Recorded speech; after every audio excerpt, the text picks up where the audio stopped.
Hello everyone, welcome back to this exciting chemistry lesson delivered by my humble self, Adrenaline the Bazooka Prophet, CEO Adrenaline Online Tutorial Platform, a platform that has helped numerous students across the globe to master the act of chemistry in the simplest manner.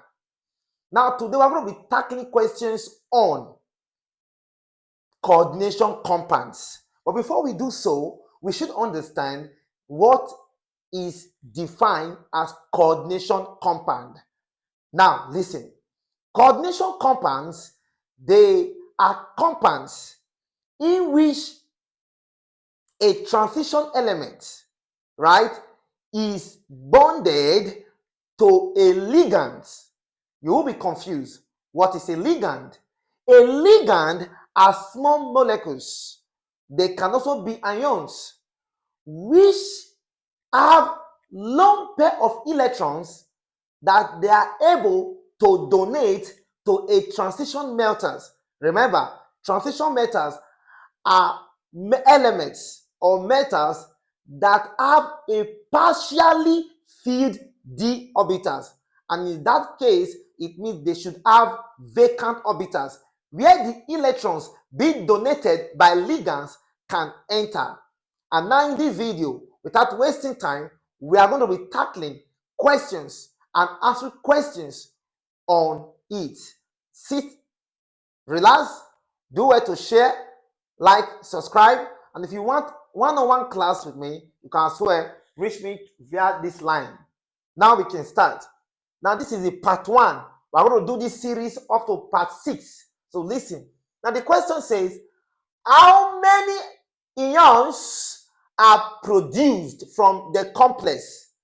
Exactly, from a complex. What are complex again? Complex are similar to the definition of coordination compounds, whereby a transition melter, which is also known as the Lewis acid, right, is bonded to a ligand, also known as the Lewis basis. But that will come up in our later classes for this chemistry lesson. Now, this is a coordination compound. Now they're not asking you how many ions are produced from the complex. Simple. What do?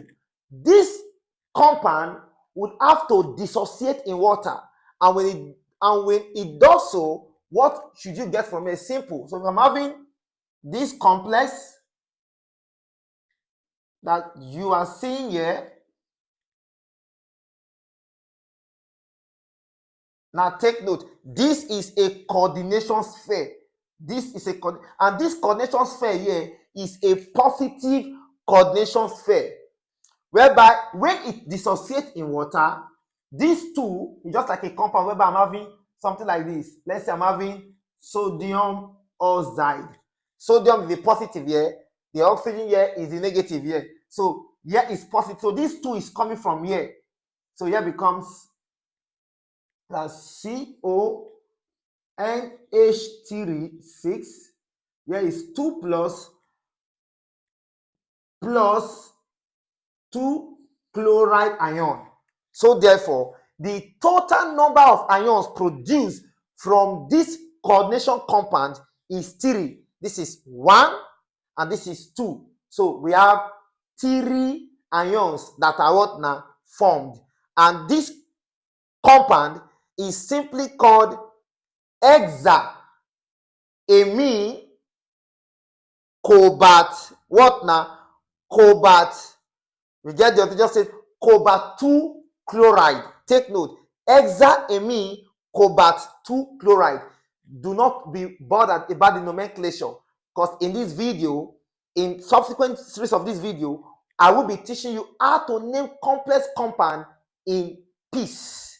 Be relaxed. Now this is the first answer. So we erase the board so we can move to the next question. Please take note. You have 3 ions that can be formed, that is used to form this compound. This is 1, and this is 2. So you have 3. So we clean the board, move to the next question, question 2. Question 2 says, write the oxidation number of ion in this complex compound. Very simple. How do I go about it? I come here, let me just do it here. So I can, okay, I think I should do it here better. Ion here is what now? I'm looking for ion plus. Now, this En you are seeing here simply means ethylene diamine. En means ethylene diamine. This is a bidentate ligand. And the oxidation state of En, which is ethylene diamine, is 0. So here will be 0 times 2 plus, okay, no need to waste time. Chlorine has the oxidation state of -1. Take note, because it belongs to group 7, so it will need 1 to become 8. So -1 times 2 is -2. All right.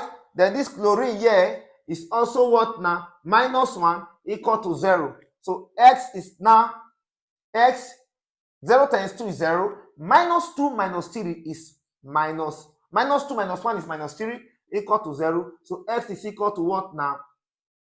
X is equal to plus what now?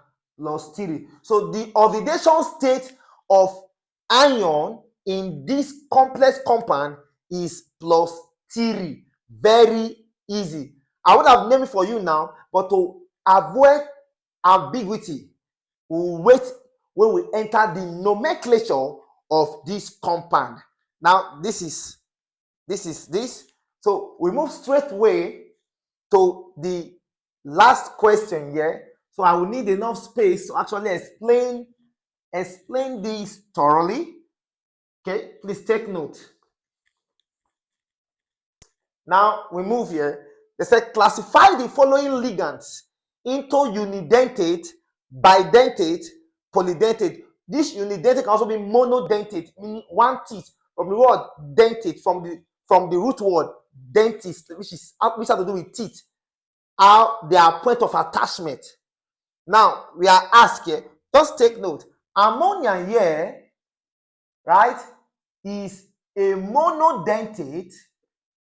Take note, or unidentate. Why?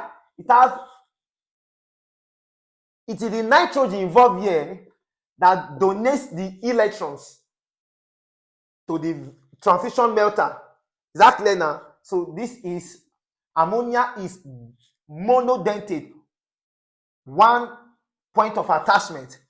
But in the case of EDTA, whose full name is simply called ethylene diamine tetraacetic tetraacetic acid normally, or tetraacetate ion. Ethylene diamine tetraacetate ion.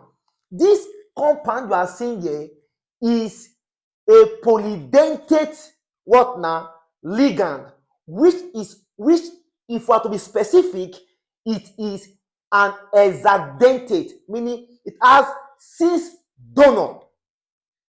How? 2 of the donor is coming from the nitrogen atom, while 4 of the donor is coming again from the oxygen atom. So if I'm to draw it here, this is how. Okay, let's avoid ambiguity, but just take note. In our subsequent video, I should be drawing for you what they are. This is ethylene diamine tetraacetic acid, or tetraacetate.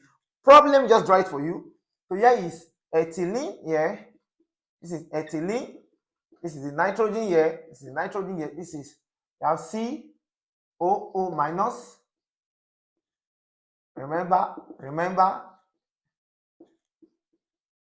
this is the structure for ethylene diamine tetraacetic acid, or tetraacetate.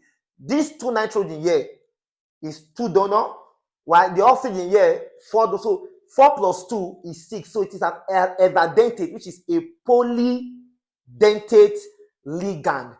Lastly, we now move to the oxalate. Oxalate is a bidentate. It